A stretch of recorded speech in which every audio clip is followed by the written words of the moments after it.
जय गुरुदेव। देखिए प्रेमी भाई बहनों, श्री रतन लाल जी गुरु महाराज को माल्यार्पण कर रहे हैं। गुरु महाराज के चरणों में दया दुआ मांग रहे हैं। जय गुरुदेव। अब ये भैया जी हैं, श्री रतन लाल जी का सम्मान कर रहे हैं। जय गुरुदेव। अभी दूसरे भैया जी हैं, गुरु महाराज पर फूल चढ़ा रहे हैं, फिर उसके बाद श्री रतन लाल जी का सम्मान कर रहे हैं। जय गुरुदेव।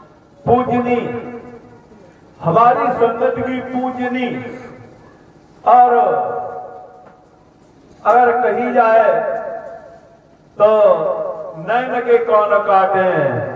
श्री यताश्री जी हमारी सब सत्संगियन की बहन जी है और 80-85 साल की उम्र है, और वहां बेटावा से चले गए।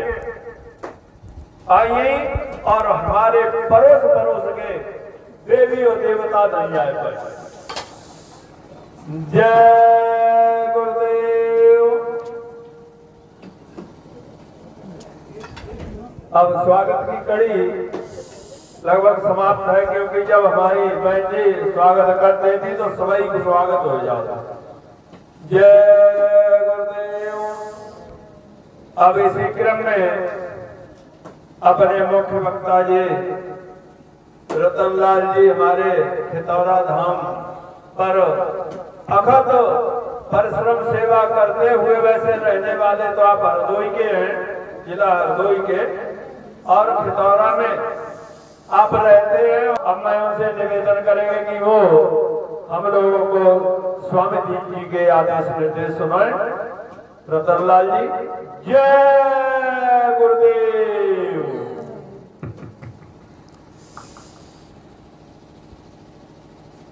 जय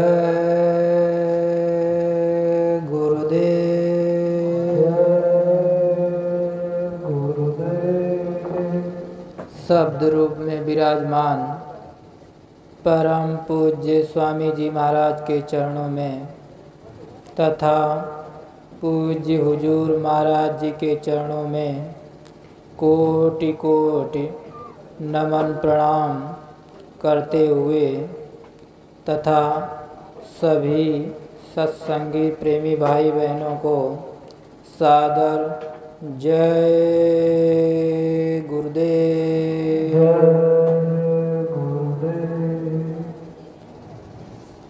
एक प्रार्थना बोलेंगे, सभी प्रेमी भाई बहन दोहराएंगे। जय गुरुदेव।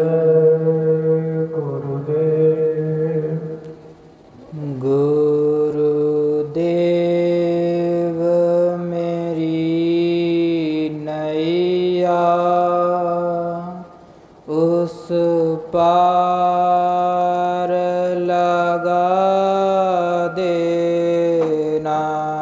गुरुदेव मेरी नैया उस पार लगा देना।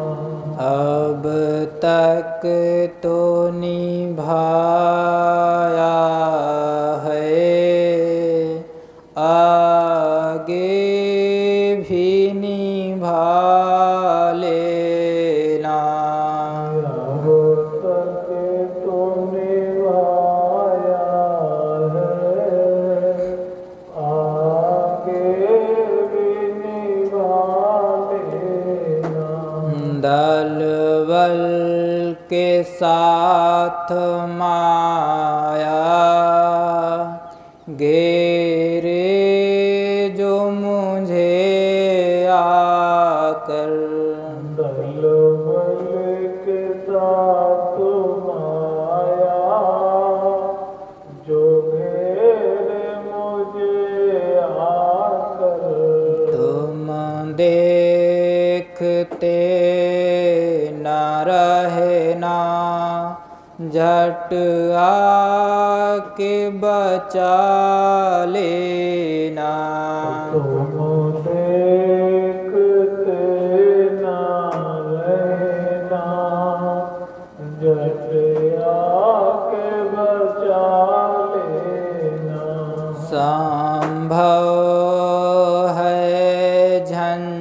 झटों में मैं तुमको भूल जाऊं। संभव है कि झंझटों में मैं तुमको भूल जाऊं, पर नाथ दया करके कहीं मुझको न भुला देना। पर नाथ दया करके कहीं मुझको न भुला देना। तुम देव मैं पुजारी, तुम इष्ट मैं उपासक। तुम देव में पुजारी, तुम इष्ट में उपासक। चरणों में पड़ा हूँ तेरे, हे नाथ निभा लेना। चरणों में पड़ा हूँ तेरे, हे नाथ निभा लेना। चरणों में पड़ा हूँ तेरे, हे नाथ उठा लेना। चरणों में पड़ा हूँ तेरे, हे नाथ उठा लेना। गुरुदेव मेरी नैया उस पार लगा देना। गुरुदेव मेरी नैया उस पार लगा देना। अब तक तो निभाया है, आगे भी निभा लेना। अब तक तो निभाया है, आगे भी निभा लेना। जय गुरुदेव। गुरुदेव। देखिए प्रेमी भाई बहनों, हम लोग बहुत बड़े सौभाग्यशाली हैं कि आज हम लोगों को गुरु महाराज की चर्चा करने का अवसर मिला है, सुनाने का अवसर मिला है। देखिए प्रेमी भाई बहनों, जब बहुत बड़ा सौभाग्य उदय होता है तब ये मनुष्य शरीर हम लोगों को मिलता है। मनुष्य शरीर मिलता है, किस काम के लिए मिलता है? मनुष्य शरीर हम लोगों को भजन करने के लिए उस परमात्मा ने दिया है, क्योंकि जब जीव गर्भ के अंदर था उस परमात्मा से वादा कर रहा था, दीन दयाल बिरज संभारी, हरवनाथ मम संकट भारी। देखिए प्रेमी भाई बहनों, प्रार्थना कर रहा है परमात्मा से कि हमको इससे बाहर निकाल दीजिए, हम दिन रात भजन करेंगे जाकर। तो परमात्मा कहता है ठीक है, हम निकाल देंगे। जब हम लोग बाहर आते हैं तो वो सब भूल जाते हैं। आज हम लोग अपने अपने कामों में फंस गए, लेकिन परमात्मा की याद को भूल गए। हम लोगों को परमात्मा की याद करना चाहिए। हम लोग अपने अपने काम को करते रहें। परमात्मा ने हमको बताया भी था कि इतना काम करना जो तुम्हारा पेट चल सके, हरि को भजन पेट को धंधा। जितना मतलब हम संसार में कमाते हैं अपना कमाते रहें और उसी में समय निकाल करके प्रभु का भजन भी करें। जब हम भजन करने लगेंगे तब परमात्मा खुश होगा, ऊपर से देखता है। जब हम लोग भजन करते हैं, मालिक की याद करते हैं, तब उसको खुशी होती है। और हम लोग जब माया की छाया में खेलते हैं, देखिए प्रेमी भाई बहनों, हमारे गुरु महाराज सुनाया करते थे, कहते थे वो परमात्मा ऊपर से देखता है, इसको सिर्फ माया की छाया में खेल रहा है बच्चा, और उसी में खेलते खेलते अपना जीवन गुजार रहा है। हमारे दर्शन की कोई चाह नहीं। जब हम लोगों को उसकी कोई चाह ही नहीं, तो वो हमारे लिए भी कोई चाह नहीं करता है। खेलने दो। जैसे हम लोग महात्माओं के पास जाते हैं, तब हम लोग अपने संसारी इच्छाएं ही मांगते हैं। कभी भी हमने उस परमात्मा से कुछ मांगने की इच्छा की तो संसार की जो यहीं छूट जाती है, यहाँ छूट जाएगी, वही मांगते हैं, और जो साथ में जाएगी उसको नहीं मांगते हैं। देखिए प्रेमी भाई बहनों, हम जब भी कहीं जाया करें तो उस परमात्मा से या महात्माओं से यही प्रार्थना करें कि हमको इस जन्म और मरण के छुटकारा दिला दीजिए, ताकि हमको इस संसार में दोबारा ना आना पड़े। देखिए प्रेमी भाई बहनों, एक राजा थे, तो वो काली देवी की पूजा करते थे। काली देवी की बहुत बड़े भक्त थे, तो उन्होंने इतनी पूजा की, वो काली देवी उनके सामने प्रकट हो गई।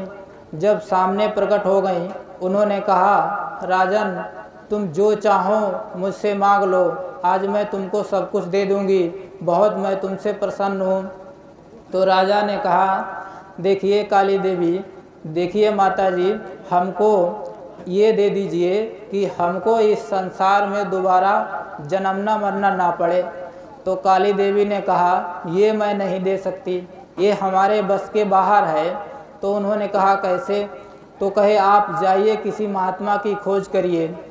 हम लोग महात्माओं के पास क्यों जाते हैं? क्योंकि महात्मा ही होते हैं जो हमको जन्म और मरण से छुटकारा दिला सकते हैं, और संसार में कोई नहीं। देखिए प्रेमी भाई बहनों, इस संसार में दो प्रकार के अवतार होते हैं, एक तो नित्य अवतार, दूसरे नैमित्य अवतार। जो जैसे राम कृष्ण आए, जो शक्तियाँ आती हैं, जब पूरा अधर्म फैल जाता है, जब काल की शक्ति आती है, निमित्त अवतार, वो मार काट के द्वारा परिवर्तन करके धर्म की स्थापना करके यहाँ से चले जाते हैं। और जो नित्य अवतार होते हैं, वो प्रेम से समझाते हैं, समझा बुझा करके और भजन कराते हैं, सुमिरन ध्यान भजन कराते हैं, और हमको असली रहस्य बताते हैं। और हमको जब असली रहस्य बताते हैं और हम इस साधना करने लगते हैं, जीते जी परमात्मा मिलता है, मरने के बाद परमात्मा नहीं मिलता है। महात्मा हम लोगों को समझाने बुझाने के लिए आते हैं, और हमारे लिए उनके अंदर दर्द होता है। जैसे आप लोग अपने बच्चों को पढ़ाते लिखाते हैं, छोटे बच्चे को कहते हैं हमारा बच्चा पढ़ लिख जाएगा, और जब कोई नौकरी करने लगेगा तो उसको कोई किसी प्रकार का दुख नहीं होगा। हम लोग उसके सुख के लिए सोचते हैं, दिन रात सोचते हैं, ताकि हमारे बच्चे को कोई दुख ना हो।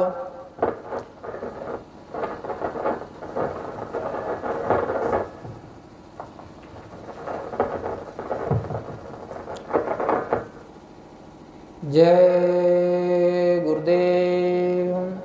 देखिए प्रेमी भाई बहनों, जब हम लोग अपने बच्चे के लिए यही दिन रात सोचते हैं हमारे बच्चे को कोई दुख ना हो, तो हम लोग उसको पढ़ाते लिखाते हैं और यही सोचते हैं नौकरी लग जाएगी तो हमारे बच्चे को कोई दुख नहीं होगी। कितने दिन के लिए? जब तक ये शरीर है तब तक। शरीर खत्म, चला गया तो पता नहीं कुत्ता बना दिया गया कि बैल बना दिया गया, कोई पता नहीं। तो ऐसे ही हमारी आपकी चिंता महात्मा करते हैं। तो महात्मा हम लोगों को समझाते हैं, बुझाते हैं। देखो बच्चों, अपने घर में रहो, परिवार में रहो, उसी में घंटा 2 घंटा समय निकाल के उस परमात्मा का भजन भी कर लो।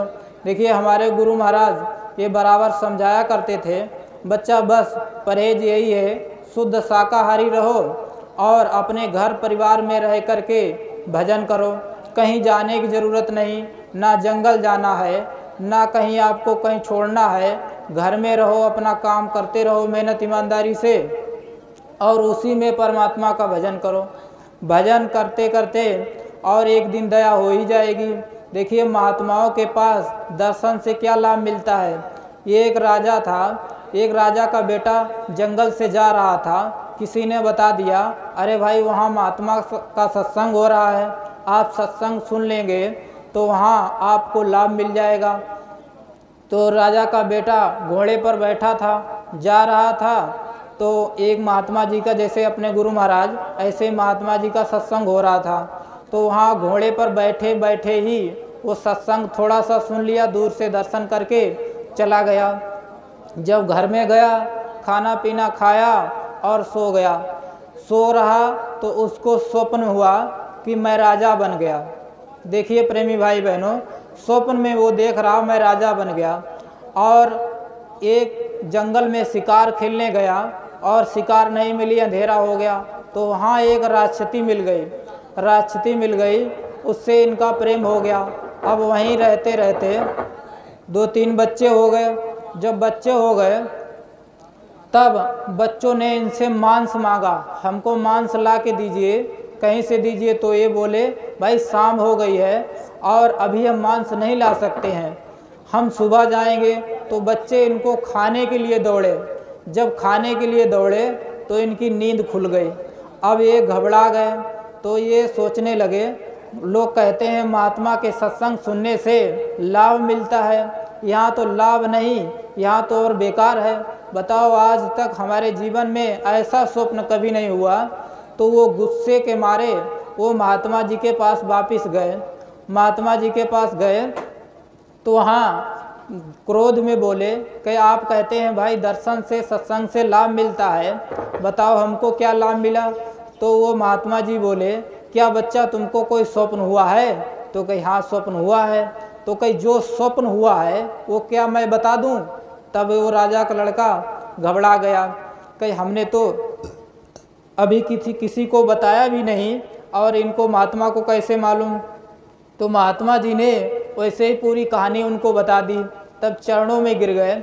हमारे गुरु महाराज भी कहते थे बच्चा महात्मा सब कुछ जानते हैं, तुम्हारे अंदर बाहर की सब घटनाएं जानते हैं, तुम कब क्या करते हो उनको हर पल तुम्हारी चिंता रहती है। हमारे गुरु महाराज कहते थे बच्चा तुम जो भी करते हो सब मैं देखता रहता हूँ, तुम्हारा गुरु इतना कच्चा नहीं। जैसे पूज्य महाराज जी इस समय देखिए हरदोई में काफिला लेके चल रहे हैं, गुरु महाराज के उत्तराधिकारी। अभी श्रावस्ती में ये घटना हुई थी, पूज्य महाराज जी सत्संग सुनाने वहाँ नहीं गए थे। एक कुआं था, एक कुएं में बच्चा गिर गया, तो बच्चा बहुत बड़ा कुआं था, वो लोग गांव के कहने लगे भाई इसमें जो गिर जाता है वो कभी बचता नहीं है। तो एक लोगों ने लग्गी ऐसे डाली तो वो बच्चा उछाल मारा, ऐसे 2-3 बार में, तीसरी बार में लग्गी पकड़ के वापस बहुत मुश्किल से निकाल पाया। तो बच्चा हंस रहा, कह रहा हमको कोई दिक्कत नहीं हुई। बाहर निकाला तो बताया किसने बचाया, कि एक काली दाढ़ी महात्मा थे उन्होंने हमको बचाया। तो कई गुरु महाराज की फ़ोटो रखी, कई इन्होंने नहीं, महाराज जी की फ़ोटो रखी, कई इन्होंने हमको बचाया। कहने का मतलब है वो हमारी संभाल हर पल हर क्षण करते हैं। हम लोग अपने में मस्त रहते हैं। जैसे छोटा बच्चा है, आग के पास बैठा है और उसको नहीं मालूम है ये आग से हम जल जाएंगे, तो बच्चा धीरे धीरे जाता है। लेकिन माँ को पता रहता है ये बच्चा अगर आग के पास चला जाएगा तो ये जल जाएगा, तो बार बार खींच लेती है, तो बच्चा रोने लगता है। ऐसे ही हम लोग हैं, हम लोग माया की छाया में बह जा रहे हैं। महात्मा हमको छुड़ाना चाहते हैं, अगर महात्मा थोड़ी रस्सी टाइट कर देते हैं तो हम लोग रोने लगते हैं। जैसे मान लो हम लोग मथुरा जाते हैं, कोई नुकसान हो जाता है तो गुरु महाराज पर दोष मढ़ देते हैं, पूज्य महाराज जी पर दोष मढ़ देते हैं, भाई इन्होंने दया नहीं की। गुरु महाराज कहते थे बच्चा हर समय तुम्हारे ऊपर दया होती रहती है, और 24 घंटे दया होती है। देखिए प्रेमी भाई बहनों, जो कर्म हम लोग इस संसार में कर रहे हैं वो सब वो परमात्मा देख रहा है और हर कर्मों की सज़ा मिलती है। गुरु महाराज कहते थे, बच्चा तुम 7 फाटक के अंदर कोई भी बुरा कर्म अच्छा कर्म कर रहे हो, सबका वीडियो रील बन रहा है। गुरु महाराज कहते थे, बच्चा 5 साल का जब बच्चा हो जाता है तो उसके ऊपर एक वीडियो कैमरा फिट कर दिया जाता, वो कुदरती कैमरा होता है, वो कभी ख़राब नहीं होता है। आप ज़मीन के अंदर चले जाएं, आसमान में कहीं भी रहेंगे, कहीं भी वो साथ में ही कैमरा रहता है। ये जैसे कैमरा का वीडियो बन रहा है, ये ख़राब भी हो जाता है लेकिन वो ख़राब नहीं हो जाता है, होता है। छोटा बच्चा रहेगा, पहले नहीं, 5 साल जैसे पूरे होंगे वैसे वो कैमरा कुदरती लग जाएगा। आप कोई भी कर्म करेंगे उसकी सज़ा मिलेगी। कर्म करने का अधिकार तुमको दिया, चाहे तुम अच्छा करो या करो तुम बुरा, जब पेशी होगी यमराज की अदालत में, करने को कोई सिफारिश तेरी ना खड़ा। जब यमराज की अदालत में आप जाएंगे वहाँ कोई सिफारिश नहीं करेंगे। आप कोई भी बुरा कर्म करेंगे, कहीं भी रहेंगे, आपके साथ कर्म रहेगा। गुरु महाराज कहा करते थे, उसी को समझाते हैं। गुरु महाराज, हम लोग जैसे किसी का गला काट रहे तो उसका अदला बदला देना पड़ता है। गुरु महाराज कहा करते थे, जैसे देखिए प्रेमी भाई बहनों, 84 लाख योनियाँ है। जैसे हमारे यहाँ 4 जेल बनाया गया, ऐसे काल भगवान ने भी 4 जेल बनाया है। थाने की औलाद, जिला jail, central jail, state jail, ऐसे उस कुदरत की भी 4 जेल बनी है। अंडज, पिंडज, उस्मत, अस्थावर। हम लोग थोड़ा बहुत अगर कर्म करेंगे, कोई गलत काम कर दिया तो थाने में पहुंचा दिए, ऐसे ही क्रम वाइज सज़ा मिलती है। ऐसे उस परमात्मा ने भी जेल बनाई है। परमात्मा की जेल देखिए प्रेमी भाई बहनों, ये 84 लाख योनियाँ है। ये जितने पेड़ पौधे आप देख रहे हैं, 30 लाख प्रकार की प्रजातियां हैं। ये अस्थावर योनि है, पहली योनि, पहली जेल है। इसमें इनको मारे काटेंगे, इसमें कोई पाप नहीं आपको लगेगा। जैसे आप नाखून काटते हैं, बाल काटते हैं, कोई दर्द नहीं होता है, ऐसे ही आप पेड़ पौधों को जब काटते हैं तो उनको कोई दर्द नहीं, ना उसका कोई पाप लगेगा। गुरु महाराज हमारे बताया करते थे, ये फल फूल जो पेड़ पौधे बनाए गए तुम्हारे लिए बनाए गए, तो इनको शुद्ध शाकाहारी माना जाता है, यही खाने पीने के लिए है। और दूसरी जेल है उस्मज, जो कीड़े मकोड़े हैं जो मौसम में उपज जाते हैं, इनको अगर मारेंगे तो हल्का पाप लगता है। ये सुमिरन ध्यान भजन हम सुबह शाम जब करेंगे तो उससे साफ हो जाता है। ये गुरु महाराज बताया करते थे, बच्चा जैसे तुम खेती में काम करते हो, कहीं भी काम कर रहे, जो छोटे छोटे कीड़े मर जाते हैं, अनजाने में मारते नहीं हैं लेकिन अनजाने में मर जाते हैं, तो जब तुम सुबह शाम सुमिरन ध्यान भजन करते हो तो उससे साफ हो जाता है। इसीलिए रोज रोज सुमिरन ध्यान भजन करने के लिए गुरु महाराज कहा करते थे, रोज रोज जब सुमिरन ध्यान भजन करेंगे तो रोज का जो हमारा कर्म है वो रोज का कटता रहेगा।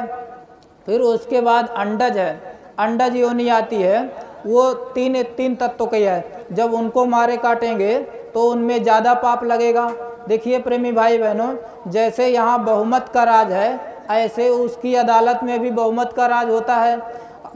5 में 3 ज़्यादा हो गया तो वहीं से कर्म लगना शुरू हो गया, अब बदला देना पड़ेगा। और उसके बाद 4 तत्व का है, ये जो चार तत्व की जैसे बच्चे पैदा होते हैं, गाय बैल बकरी, ये 4 तत्व के प्राणी। फिर 5वां मनुष्य, ऐसे 84 लाख प्रकार की, 30 लाख प्रकार की प्रजातियां पेड़ पौधों की, 27 लाख प्रकार की प्रजातियां उस्मज की हैं, और 23 लाख प्रकार की प्रजातियां अंडज की, और 4 लाख की प्रजातियां पिंडज की। 23, 30, 27, 57, 23, 80, 4, 84 लाख योनियों का भ्रमण करना पड़ता है। अगर महात्मा नहीं मिले तो 84 लाख योनियों में भ्रमण करते रहेंगे, फिर तब कहीं जाकर मनुष्य शरीर मिलता है। गुरु महाराज कहते थे, बच्चा जिनको जिनको ये मनुष्य शरीर मिल गया ये दोबारा नहीं मिलेगा, जिनको जिनको ये मनुष्य शरीर मिल गया दोबारा नहीं मिलेगा।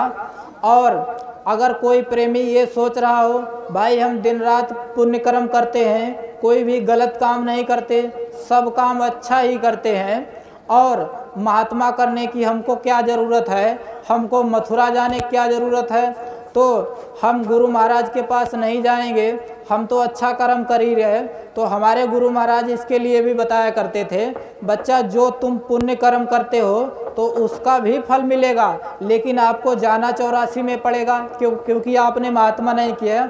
उसमें 84 में आपको कैसे पुण्य मिलेगा। जैसे देखिए प्रेमी भाई बहनों, कुत्ता होता है, ये कुत्ता गाड़ी एसी गाड़ी में बैठ के जा रहा और एक कुत्ता एक निवाले के लिए तड़प रहा है, दर दर भटक रहा है। देखिए प्रेमी भाई बहनों, आपने अगर महात्मा नहीं किए, आपने अच्छे कर्म किए, आपको उसका फल तो मिलेगा, लेकिन ये मनुष्य शरीर नहीं मिलेगा, मनुष्य शरीर नहीं मिलेगा, उसका फल मिलेगा। अब कुत्ते की योनि में चले गए, किसी बड़े घर में चले गए, उसने आपको अच्छा अच्छा खाने मिलेगा, क्योंकि आपने पुण्य कर्म किया, वही आपको पुण्य फल मिल जाएगा। तो इसीलिए महात्मा करना जरूरी होता है, गुरु करना जरूरी होता है। गुरु महाराज कहते थे, देखिए प्रेमी भाई बहनों, इस संसार में हर मनुष्य को गुरु की तलाश करनी चाहिए और सच्चे गुरु की तलाश करनी चाहिए। देखिए 3 प्रकार के गुरु होते हैं। पहले गुरु जो माता पिता होते हैं, जो बच्चों को चलना बोलना सिखाते हैं, और दूसरे गुरु भौतिक गुरु स्कूल कॉलेज में जो पढ़ाते हैं, और तीसरे गुरु संत सदगुरु होते हैं, जो हम लोगों को जन्मने मरने की पीड़ा से छुटकारा दिलाते हैं। ये 3 प्रकार के गुरु होते हैं।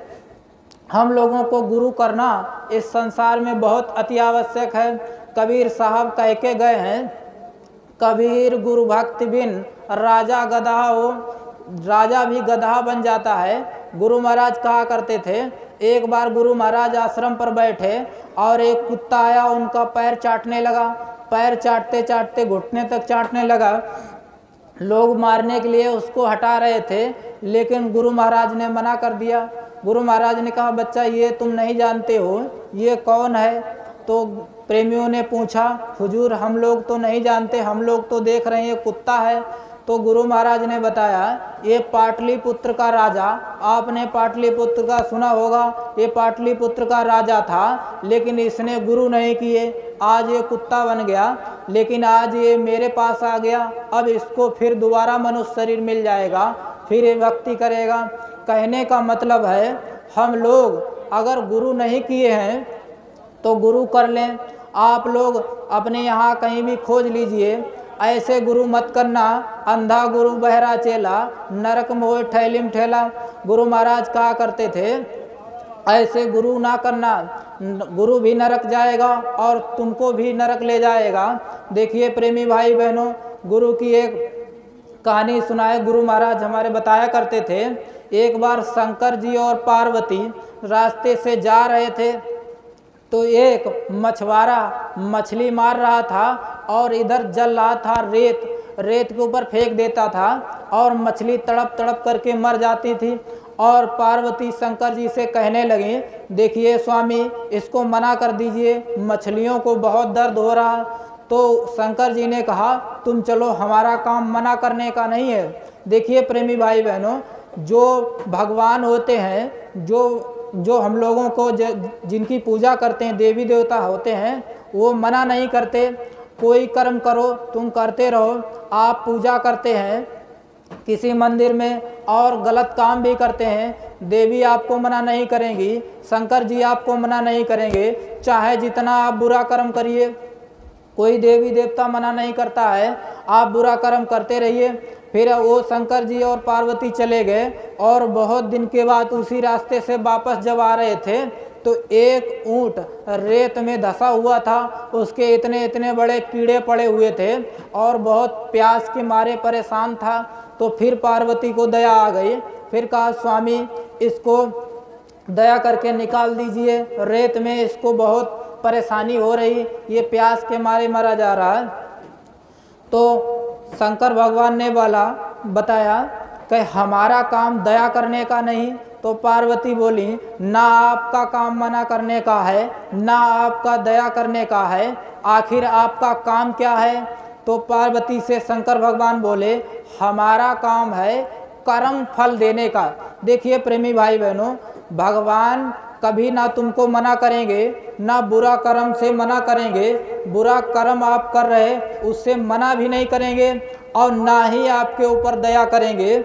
आपको कर्म का फल देंगे, जो आपने कर्म किया है उसका फल देंगे। गुरु महाराज हमारे बताया करते थे, भगवान संत के पीछे रहते हैं। जो संत दया करते हैं, उस जो जीव कर्म करता है उसी पर उसका कर्म फल देते रहते हैं। तो पार्वती ने बोला, भाई इसका कौन सा कर्म है? तो बताया कि जैसे ये मछलियों को, यही ऊँट है, यही मछुआरा था, मछलियों को फेंक देता था, मछलियाँ तड़प तड़प करके मर जाती थीं, तो इसको वही सज़ा मिल रही है, ये भी पानी के बिना परेशान है। तो फिर पार्वती बोली, भाई देखिए इसके कीड़े पड़े हुए हैं, ये कौन सी सज़ा है?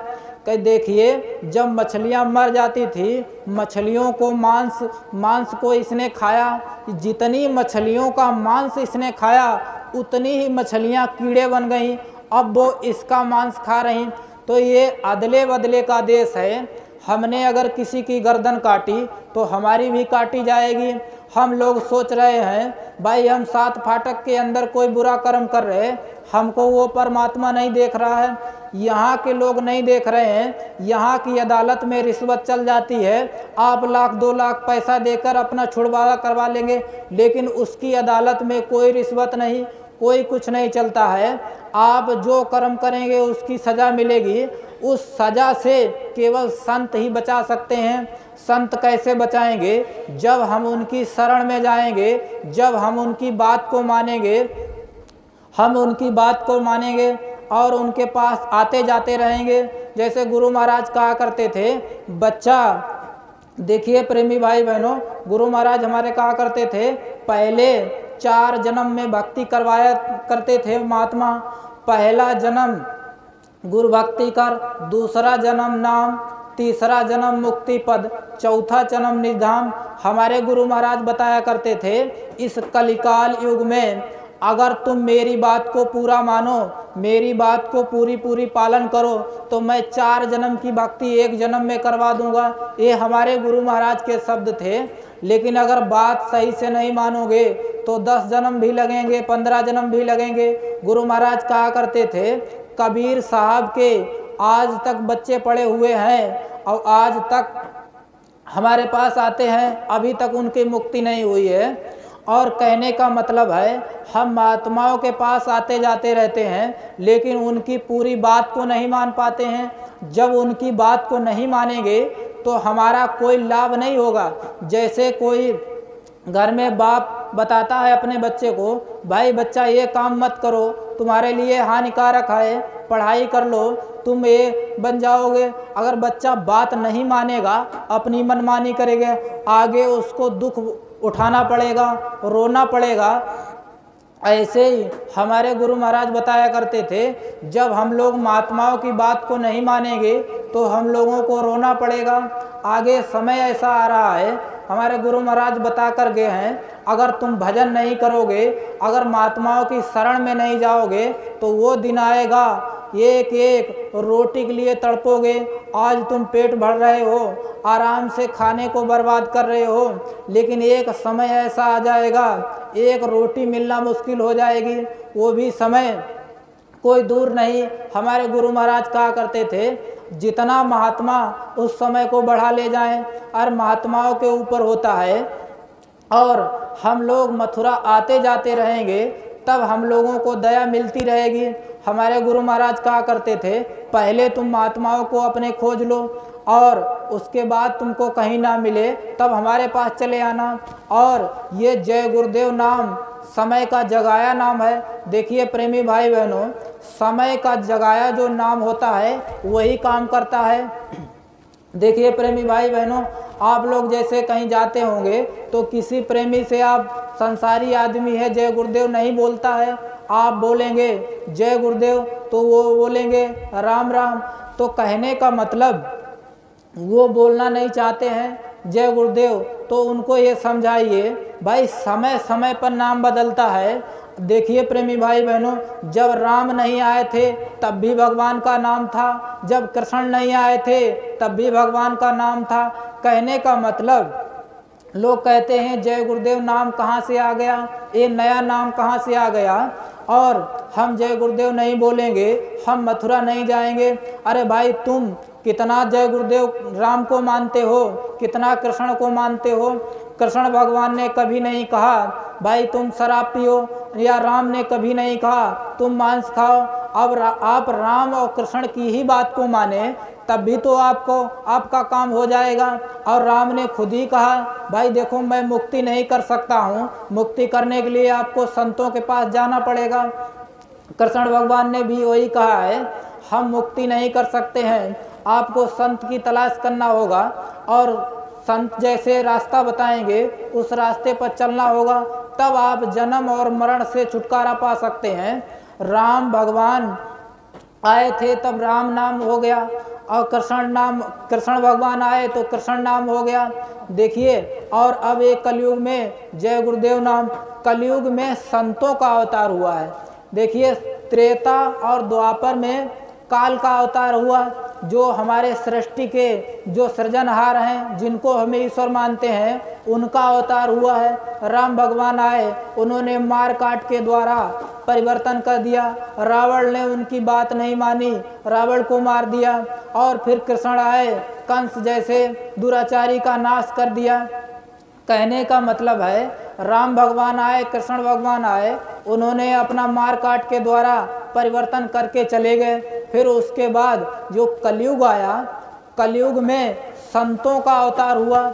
इसमें सबसे पहले कबीर साहब आए, फिर उसके बाद नानक, दादू दरिया, भीखा रविदास, सहजोबाई गोस्वामी जी महाराज, मीराबाई, तमाम महात्मा आए। फिर उसके बाद हमारे गुरु महाराज, अब उसके बाद पूज्य महाराज जी हम लोगों को समझा बुझा रहे हैं और हम लोगों को दया दे रहे हैं। देखिए प्रेमी भाई बहनों, महात्मा समझाते हैं, जीवों को समझाते हैं। भाई समझ जाओगे तब तो हम, अगर उनकी बात को मान लेंगे तब तो लाभ मिल जाएगा। अगर हम उनकी बात को नहीं मान पाएंगे तो ऐसे ही हमको रोना पड़ेगा, हमको आपको रोना पड़ेगा।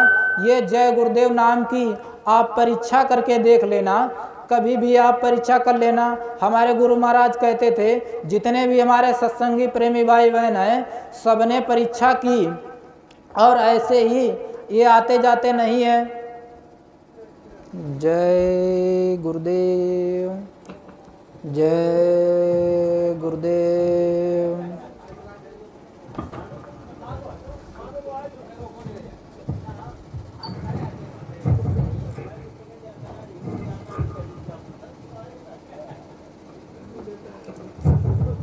बस थोड़ा नीचे कर, नीचे नीचे नीचे नीचे और नीचे और नीचे कर थोड़ा, बस।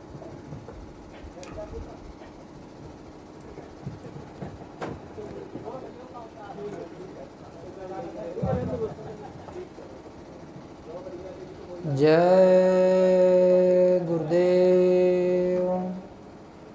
देखिए प्रेमी भाई बहनों, ये जय गुरुदेव नाम समय का जगाया हुआ नाम है। इस जय गुरुदेव नाम की आप परीक्षा करके देख लेना। हमारे गुरु महाराज कहा करते थे, आप कहीं भी फंस जाएं, कोई भी आपके पास बड़ी मुसीबत आ जाए, ये माताएं बहनें हैं, आपको कहीं भी कोई भी मुसीबत आ जाए, आपको कहीं भी ऐसी मुसीबत आ जाए, आप सबको बुला लीजिएगा, जो भी आपके इष्ट मिष्ट हों, आप देवी देवताओं को बुला लीजिएगा, आप जिनको मानते हैं आप उनको बुला लीजिएगा। जब आपकी कोई मदद ना करे तो आप 10 बार जय गुरुदेव नाम बोलना और मैं आपकी मदद करूंगा, तब आप जय गुरुदेव नाम मान लेना। ये भगवान का नाम है, ये समय का जगाया हुआ नाम है, ये वक्त का नाम जगाया हुआ है। हमारे गुरु महाराज कहा करते थे, वक्त गुरु मान तेरे भले की कहूँ, पुरानी टेक छोड़ तेरे भले की कहूँ। हम लोग अगर पुरानी टेक में लगे रहेंगे देखिए प्रेमी भाई बहनों, जो हमारे पिता हैं, जो हमारे समय में जो हमारे पिता हैं, बड़े भाई हैं, वही हमारी रक्षा करेंगे। और जो हमारे पूर्वज चलेंगे वो क्या हमको मदद कर सकते हैं? नहीं करेंगे। आप पिछले नाम को उच्चारण करेंगे तो आपको सांसारिक लाभ तो मिल सकता है, लेकिन जो सोचो आप जन्म मरण से छूट जाएं, नहीं छूट सकते। ये आपको समय का नाम ही छुड़ाएगा। समय का जो नाम होगा वही आपको छुड़ाएगा। उसका आप उनके महात्मा के पास जाएंगे। इस समय हमारे पूज्य महाराज जी, गुरु महाराज के उत्तराधिकारी पूज्य पंकज जी महाराज, इस समय उनका काफिला हरदोई में चल रहा है। और आप समय निकाल के मथुरा चलिए। 3 दिन का कार्यक्रम होगा। होली का कार्यक्रम 14, 15, 13, 14, 15 3 दिन का कार्यक्रम होगा। वहाँ आप पधारिए। आपको अगर नाम की दौलत नहीं मिली, आप वहाँ उस नाम की दौलत को ले आइए और घर में बैठ के करिए। आपको अनुभव ना हो तब आप कहिएगा। कहने का मतलब है जब आप सही चीज़ को पकड़ेंगे, जैसे बच्चा स्कूल में गणित में सही फार्मूला अगर सवाल में लगाता है तभी वो सवाल हल होता है। अगर सही फार्मूला नहीं है तो सवाल गलत हो जाता है। ऐसे ही हम लोग संसार में फंसे हैं। कोई हरे रामा हरे कृष्णा कर रहा है, उनको लाभ तो संसारिक मिलेगा और वैराग भी होगा, अनुभव भी होगा, लेकिन जो सच्ची चीज़ है वो नहीं आपको मिल सकती। जो कहो हम जन्म मरण से छुटकारा पा जाएं, मुक्ति हो जाए, वो नहीं होगी।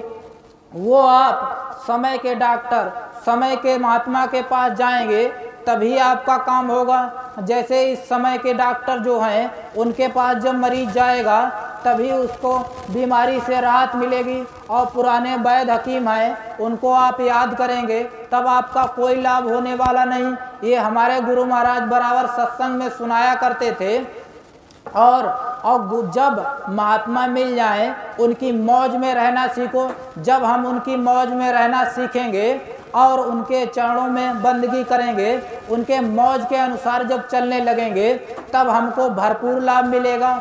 हम मथुरा गए और मथुरा आने जाने लगे, लेकिन हमने अपने गुरु की पूरी बात नहीं मान पाई। पूज्य महाराज जी ने क्या हमको आदेश दिया हम उसको भूल गए। 2020 में हमारे पूज्य महाराज जी ने आदेश दिया था 1-1 रुपये गुल्लक सेवा डालें और हर प्रेमी 1 रुपये रोज रोज डालें। अगर घर में छोटे छोटे बच्चे हैं तो उनको भी डलवाया करें, क्योंकि जब हम लोग महात्मा की बात मानेंगे तब वो हमको छुड़ा लेंगे। हम जब जैसे मान लो छोटा बच्चा है, 10-15 साल का आपका बच्चा है, रोज गुल्लक में पैसा डालता है और मान लो स्कूल जा रहा, कहीं एक्सीडेंट हो गया, उसका शरीर छूट गया, जब आप यमराज की अदालत में बच्चा जाएगा तब वहाँ गुरु महाराज रहेंगे तो गुरु महाराज कहेंगे भाई ये इसने हमारी बात को माना, इसको छोड़ दीजिए। अगर हमने बात को मानी होगी तब तो हमको गुरु महाराज छुड़ा लेंगे। अगर हम बात को नहीं मान पाएंगे तो हमको महात्मा नहीं छुड़ाएंगे। तो गुरु महाराज कहा करते थे बच्चा जब तुम हमारी बात को नहीं मानते हो, जब तुम्हारी मृत्यु होती है, जीवात्मा काल भगवान के दरबार में खड़ी होती है, वहाँ काल भगवान भी रहता हो और मैं भी रहता हूँ। और जब वहाँ तुम्हारे कर्मों का हिसाब दिखाया जाता है, जीव थर थर कांपता है। और वहाँ हम लोग झूठ बोल देते हैं। यहाँ जैसे कोई बुरा कर्म करके आए, वहाँ किसी ने पूछ लिया तो हम मना कर देते हैं हमने नहीं किया है। यहाँ तो आप छिपा लेते हैं, लेकिन उस अदालत में आप कैसे छिपाएंगे? 2 फरिश्ते आपके साथ में हर समय रहे हैं। एक तो आपके नेक और बद कर्म को लिख रहा है और एक वीडियो बना रहा है, पूरे जीवन का वीडियो। आपके रजिस्टर खोला जाएगा, भाई आपने ये बुरा कर्म किया, तो आप कहेंगे हमने नहीं किया। दूसरा फरिश्ता आपको वीडियो रील चला के तुरंत दिखा देगा और कहेगा देखो इसमें तो आप ही हैं। तो आप जब अपने कर्मों की अपनी छवि देखते हैं, भाई ये तो मैंने कर्म किया, याद तो पहले से भी है लेकिन मानते नहीं हैं। जब आपको वीडियो दिखाएगा तब आप मानेंगे। तो काल भगवान कहते हैं देखिए हुजूर, गुरु महाराज से कहते हैं काल भगवान देखिए हुजूर एक बात मेरी तो कभी मानते ही नहीं है और इन्होंने आपकी भी बात नहीं मानी। तो गुरु महाराज कहा करते थे, बच्चा फिर मैं चुप हो जाता हूँ, तब काल तुमको सजा दे देता है। अगर हम लोग गुरु की बात को नहीं मान पाएंगे तो हमको भी सजा मिलेगी। ऐसी बात नहीं, आप गुरु महाराज के पास चले गए, मथुरा आने जाने लगे, सुमिरन ध्यान भजन करने लगे और बुरा कर्म भी कर रहे हैं, तो आप कर्मों से बच नहीं सकते। हमारे गुरु महाराज कहा करते थे, बच्चा जब तुम मथुरा आते हो, पहली बार गुरु दरबार में आते हो, हमारे पास आते हो, जो भी तुमने अच्छे बुरे कर्म किए हैं मैं सब तुम्हारे माफ़ कर देता हूँ। जैसे आप होली का कार्यक्रम होगा, आप पूज्य महाराज जी के पास जाएंगे तो आपके कर्म जो आपने पिछले किए हैं वो तो आपके माफ़ कर दिए जाएंगे। और गुरु महाराज कहते थे, बच्चा जो हो गया सो हो गया, अब आगे तुम मत करना। अगर आगे करोगे तब जो पीछे तुम्हारी माफ़ी हुई है वो भी कर्म लगेगा, और जो ये कर्म करोगे इसकी अगले पिछले दोनों कर्म लगेंगे, फिर आपके दोनों कर्मों की डबल सज़ा मिलेगी। यानी आपको जानकारी हो गई है तो आपको डबल सज़ा मिलेगी। आपको अगर जानकारी नहीं है तब आपको जाने अनजाने में कर्म बन गया, उसकी तो माफ़ी हो जाएगी। लेकिन अगर आपने जानबूझ के कोई कर्म किया है तो आपको डबल सज़ा दी जाएगी। हमारे गुरु महाराज कहते थे, बच्चा इसीलिए मैं बार बार समझाता हूँ, अब कोई बुरा कर्म मत करो। सत्संगी बहुत से सोचते हैं मैंने तो नामदान ले लिया, हम तो हर कार्यक्रम में जाते हैं और 4 कार्यक्रम मथुरा होते हैं, हम चारों कार्यक्रम में जाते हैं और सुमिरन ध्यान भजन भी रोज करते हैं, और हमारे कर्म अगर कोई बुरा कर्म कर दिए हैं तो हमको सज़ा नहीं मिलेगी, तो उनकी भी सज़ा मिलेगी। आपको जब शिक्षा मिल गई है और तब भी आप बुरा कर्म कर रहे हैं तो उसकी सज़ा मिलेगी। कहने का मतलब है, ठीक है ठीक। गुरु महाराज हमारे बताया करते थे, देखिए प्रेमी भाई बहनों, एक महात्मा थे, जैसे हमारे उनके साथ जो अधिकारी होते हैं तो बहुत बड़े अधिकारी थे उनके साथ रहने वाले, तो वो जो उनके साथ रहते थे तो वो सोचते थे हम तो सीधे सत्यलोक जाएंगे और हमारे मरने के बाद सीधे जीवात्मा सत्यलोक जाएगी। एक बार गुरु महात्मा जी का सत्संग हुआ और उनके छोटे शिष्य, जैसे हम लोगों की संगत में छोटे बड़े हर क्वालिटी के आदमी हैं, कोई पैसा वाला है कोई छोटा है, तो वहाँ जा, और महात्मा के नज़र में सब बराबर होते हैं। जैसे बाप के 4 बच्चे हैं और उसका चाहे एक बच्चा कैसा भी हो लेकिन उसके लिए चारों बच्चे बराबर हैं, ऐसे महात्मा के लिए सब बच्चे बराबर होते हैं। तो ये बैलगाड़ी से जा रहे थे, महात्मा जी का सत्संग खत्म हो चुका था और वो प्रसाद बांटा जा रहा था, तो वो बेचारे गए, हाथ जोड़ के खड़े हो गए, हमको 2 दाना प्रसाद दे दीजिए, उस मालिक का प्रसाद चरणों का दे दीजिए, हमको जल्दी जाना है, दूर जाना है और हमारी बैलगाड़ी मची खड़ी हुई है, हमको दे दीजिए। तो वो दुदकार दिए, जाओ तुम हटो यहाँ से, लाइन में लगो। तो बार बार बेचारे कहने पर तो उन्होंने एक शब्द निकाला, कहे जाओ यहाँ भालू बंदर के जैसे पता नहीं कहाँ से आ जाते हैं। तो वो बेचारे जो दाना गिर गए, ज़मीन में गिर गए, उन्हीं को उठा के और मालिक को याद करके खा के चले गए। अब वही महात्मा जी के जो उनके साथ जो रहते थे उनका शरीर छूट गया और जो उनका लड़का उनके साथ में था, पाटी जिसको कहते हैं, पाटी जैसे मतलब गुरु जो पढ़ते हैं उसके बाद गुरु महाराज उसका अर्थ बताते थे। तब उनका लड़का जो उनके साथ था, एक भालू वहाँ आया, अपना खेल दिखा रहा था और भालू नाच रहा था। तो उन्होंने महात्मा जी ने कहा, देख रहे हुए क्या है? तो बताए, हमको तो भालू दिख रहा है। तो उन्होंने कहा ये भालू नहीं है, ये तुम्हारे पिताजी हैं। तो वो एकदम चौंक गए, हमारे पिताजी तो बहुत बड़े, इतने शुद्ध थे, उन्होंने अपने जीवन में कोई गलती की ही नहीं और हमेशा अच्छे कर्म ही करते थे और कोई बुरा कर्म नहीं करते थे। और पहले जो संगत जाती थी वो हमारे पिताजी के पैर छूती थी, बाद में महात्मा जी के छूती थी, और ये भालू में कैसे चले गए? तब वो बताने लगे, देखिए ये कहानी है, जब आपके पिताजी प्रसाद बांट रहे थे और वो उनको भालू बोल दिए। कहने का मतलब है हम किसी चीज़ का अहंकार ना किया करें, ये अहंकार यहीं धरा रह जाएगा। अगर मान लो हम बहुत बड़े जमीन जागीर वाले हैं, करोड़पति लखपति हैं, तो उसका अहंकार ना करें। भाई कोई छोटा आदमी है उसका भी सम्मान किया करो, हम किसी प्रकार का अहंकार ना करें। अरे भाई शरीर छूट जाएगा, सब यहीं धरा रह जाएगा। किस चीज़ का घमंड करते हो, किस चीज़ का हम घमंड करते हैं? किसी चीज़ का घमंड ना। दीनहीन जानूं अपने को, नीच निपट मानूं अपने को। अब यह अहंकार करो क्या भाई, मौत धार दम दम में बरसे। देखिए प्रेमी भाई बहनों, हम लोगों को दीनहीन समझना चाहिए और हमेशा अपने को छोटा समझना चाहिए। हमारे गुरु महाराज बताया करते थे, बच्चा अपने को जब छोटा समझोगे तब वो मालिक खुश होता है और दीनता उसको प्यारी है।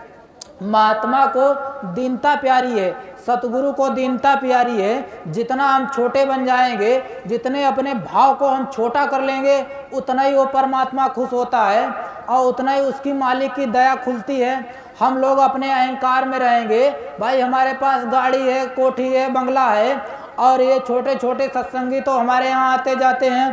कहने के मतलब है उनको बड़ा आप समझिए, अपने अहंकार तो अपने अंदर से निकाल दीजिए। अहम भाव जब निकल जाएगा तो मालिक की दया प्रारंभ हो जाएगी और जब हम अहम अपने अंदर रखेंगे वो मालिक हमारे अंदर प्रकट नहीं हो सकता। जीवन भर अपना ऐसे निकाल दीजिए, कभी वो मालिक हमसे प्रसन्न नहीं होगा। जब मालिक प्रसन्न नहीं होगा तो किस काम की हमारी ये जिंदगी, किस काम का हमारी ये भक्ति, किस काम में हमने ये लगाया अपना मनुष्य शरीर। मनुष्य शरीर मिलने का मतलब है उस परमात्मा की हम भक्ति करते, जीते जी अपनी जीवात्मा को जगा लेते। अपनी जीवात्मा को जब जगा लेते तब वो परमात्मा हमको देखता, भाई इसको हमने जो मनुष्य शरीर दिया इसने सार्थक कर दिया। कहने का मतलब है हम लोग अपने जीवन को अगर अपने भक्ति में लगा दें और जो अपने जो काम है इनके उतने ही करें जितनी हमको ज़रूरत है। जैसे मान लो एक मकान बन गया, दूसरे मकान की तैयारी, अरे भाई क्या करोगे दूसरे मकान का, वो भी छूट जाएगा। कहने का मतलब है हरि को भजन पेट को धंधा। जितना हमको संसार में रहने से हमारा शरीर चल जाए, रोटी कपड़ा बस चलता रहे, उतना ही हमारे लिए काफ़ी। ज़्यादा इस संसार में फंसाव करोगे तो हमारा मन उसी में फंसा रहेगा। देखिए प्रेमी भाई बहनों, ये गांव में एक बूढ़ा व्यक्ति था, उसके प्राण 8 दिन से नहीं निकल रहे थे। गुरु महाराज उसी गांव से निकले और गुरु महाराज से लोगों ने प्रार्थना की, घर वाले भी परेशान, टट्टी पेशाब सब खटिया पर हो रहा है। तो उन्होंने महात्मा जी को बुलाया, हमारे गुरु महाराज की सच्ची घटना है। तो वहाँ जब गुरु महाराज गए और उन्होंने कहा देखो भाई ये नहीं इसका शरीर छूट रहा, हम लोग परेशान हैं। तो गुरु महाराज ने अपनी दाढ़ी उसके सीने पर लगाई और उसके कान में कहा, अरे भाई अब क्या चाहिए तुझको, जो तुझको चाहिए मैं मंगा देता हूँ। तो लोग उनको बताए कि जाओ भुसौरी में ये एक पिटारी रखी है खजाने की, उसने जो रखी थी उसी में उसके प्राण अटके थे, वो निकाल के उसके छाती पर रख दिए गए, तब उसके प्राण छूट गए।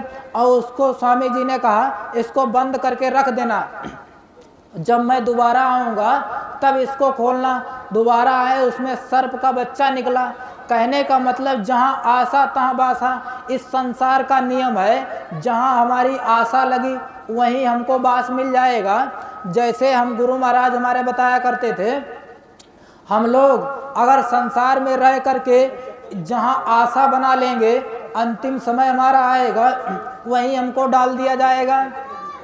हमारी आशा लगी भोग वासना में तो कुत्ता सुअर घोड़ा गधा बना दिया गया, और आशा लगी खजाने में सांप बिच्छू बना दिया गया। कहने के मतलब हम लोग अपनी सांसारिक कोई इच्छा ना रखें। इसीलिए महात्मा कहते हैं अपने घर गृहस्थी में रहो, अपने बाल बच्चों की सेवा करो, मेहनत ईमानदारी से अपना काम करो और उसी में प्रभु का भजन करो, ताकि तुम्हारी सारी इच्छाएं यही नष्ट हो जाएं। इसीलिए महात्मा को छुड़ाते नहीं हैं, और जो सच्चे महात्मा होते हैं वो तुम्हारा घर परिवार नहीं छुड़ाते हैं, घर में ही तुम्हारी सब व्यवस्था करेंगे ताकि आप सारे व्यवस्थाओं को भोग लो और यहाँ से निकल चलो। और जब यहाँ से निकल चलोगे, जब यहाँ से निकल चलेंगे आप, तब हम अपना देखेंगे रूप।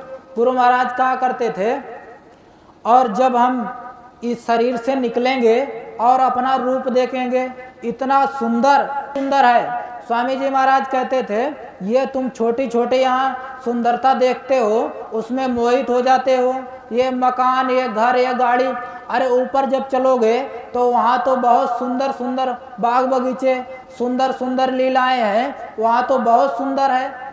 ऊपर चलेंगे, साधना करेंगे, तब हमारे गुरु महाराज जो साधना बताते हैं, जिनको जिनको नामदान मिल गया वो तो अपने मेहनत से अपने भजन करें। जिनको नामदान नहीं मिला है, नाम की दौलत जिनको नहीं मिली है, वो आप मथुरा में होली के कार्यक्रम पर समय निकाल कर चलें।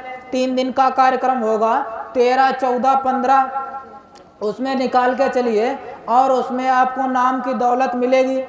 उसको घर में बैठ के जब आप करेंगे तब आपको पता लगेगा हम कौन हैं, हम क्या हैं, हम कहाँ हैं, हम कहाँ फंसे पड़े, हम किसके पीछे पड़े।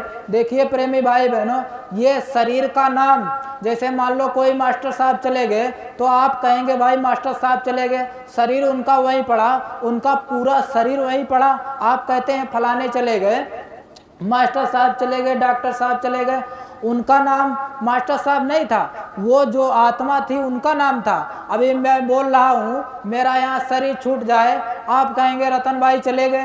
कहने का मतलब ये शरीर का नाम रतन नहीं है, ये जीवात्मा अंदर जो बैठी है, जो बोल रही है, बल से ये शरीर चल रहा है, उसी से हम सब कुछ देख रहे हैं। और वो कहाँ रहती है? हमारे गुरु महाराज बताया करते थे, वो यहाँ रहती है। इसका भेद महात्मा बताते हैं। महात्मा के पास जब जाएंगे वो हमको सच्चा भेद बताएंगे, कैसे हमको इस संसार में रहना है, कैसे साधना करना है, कैसे इस संसार से निकलेंगे। वो महात्मा सब कुछ जब बताएंगे तब हम उस पर जब रास्ता पर चलने लगेंगे और जब हम उनकी बात को मानने लगेंगे तब हमको पूरा पूरा लाभ मिलेगा। अगर हम उनकी बात को नहीं मानेंगे तो ऐसे ही फंसे रहेंगे। देखिए प्रेमी भाई बहनों, गुरु की मौज में कैसे रहा जाता है। एक सत्संगी थे, गुरु महाराज से पूछे, कहे भाई गुरु महाराज, गुरु की मौज में कैसे रहा जाता है। तो गुरु महाराज ने कहा, एक महात्मा जी थे, उन्होंने अपने शिष्य से कहा कि गुरु की मौज में कैसे रहा जाता है, इसको मैं आपको बता दूं या दिखा दूं। तो उन्होंने कहा दिखा दो तो बहुत अच्छी बात। तो कहने का मतलब है, जब उन्होंने कहा चले जाओ फलाने गांव में चले जाओ, वहाँ भल्ला साहब रहते हैं और उनके पास जाओगे तब आपको पता चल जाएगा गुरु की मौज कैसी होती है, गुरु के मौज में कैसे जीते हैं। अपने जो शिष्य होते हैं, गुरु के प्यारे, अपने गुरु की मौज में कैसे चलते हैं। जब वो उस गांव में गए तो भल्ला साहब टिकटी बना रहे थे तो वो सत्संगी पूछे, अरे भाई तुम टिकटी किसके लिए बनाए। तो वो भल्ला साहब बताए, हमारा अभी लड़का ख़त्म होने वाला, ख़त्म नहीं हुआ, अभी हमारा लड़का ख़त्म होने वाला। तो वो चौंक गए, बताओ तुम्हारा लड़का ख़त्म होने वाला और तुमको कोई चिंता ही नहीं और तुमको ना कोई दर्द है और तुम टिकटी बना रहे हो। तो उन्होंने कहा ये गुरु की मौज है और हम चिंता क्यों करें भाई, जिसको जाना है तो जाएगा ही। हम लोग इस शरीर के लिए रोते चिल्लाते हैं, कोई गांव में मर जाता है तो रोते चिल्लाते हैं, तो भाई क्यों रो रहे, किसके लिए रो रहे हो। अरे जिसको जाना है वो तो जाएगा ही। कहने का मतलब है, आपने अगर साधना कर ली होती तो रोना ना पड़ता। कहने का मतलब जब वो गए वहाँ गए तो वो टिकटी बना रहे थे और थोड़ी देर उनसे कहे आप बैठ जाइए, मैं आपसे थोड़ी देर में मिलूँगा, तब तक मैं टिकटी बना लूँ। तब तक खबर आ गई छत से लड़का गिर गया, वो ख़त्म हो गया। तो कहे जाओ, वो टिकटी बनी बनाई तैयार थी, वो पहले से तैयार किए थे और वहाँ जाके दफना दिया। फिर उसके बाद वो कहने लगे ये कैसी गुरु की मौज। वो घबरा गए, वो जो सत्संगी आए थे वो घबरा गए, कहने कहे ये गुरु की कैसी मौज। तो कहे हमें ऐसी गुरु की मौज नहीं चाहिए। हम लोग घबराने लगते हैं, थोड़ा सा हमारा कोई नुकसान हो जाए हम लोग घबराने लगते हैं। भाई जो होना होगा वो तो होगा ही, तो उसके लिए घबराना क्यों, हंसी खुशी काट लो।